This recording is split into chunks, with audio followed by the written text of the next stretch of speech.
झाडासमोर हात जोडून लाकूड तोड्या झाडाच्या फांद्या तोडायला झाडावर चढतो. झाडाच्या फांद्या तोडत असताना लाकूड तोड्याची कुऱ्हाड अचानक झाडाजवळ असलेल्या वारुळावर पडते.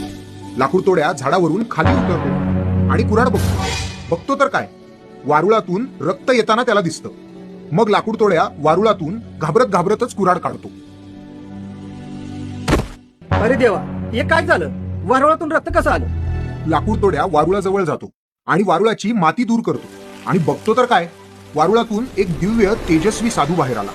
अचानक तेजस्वी प्रकाश वाढतो आणि लाकूड तोड्याच्या डोळ्यासमोर अंधार पसरतो. उद्धवा, डोळे उघड.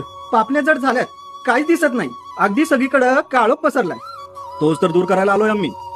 नंतर स्वामी उजवा हात वर करतात आणि तेजस्वी प्रकाश कमी होऊ लागतो.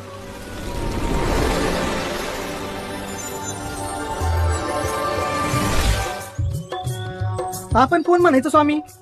अरे वेड्या, तुझ्या प्रश्नातच तुझं उत्तर आहे. दत्तगुरु? हो, आम्हीच आहोत दत्तगुरु. आम्हीच होतो श्रीपाद श्रीवल्लभ, आम्हीच होतो नरसिंह सरस्वती आणि आम्हीच आहोत स्वामी समर्थ.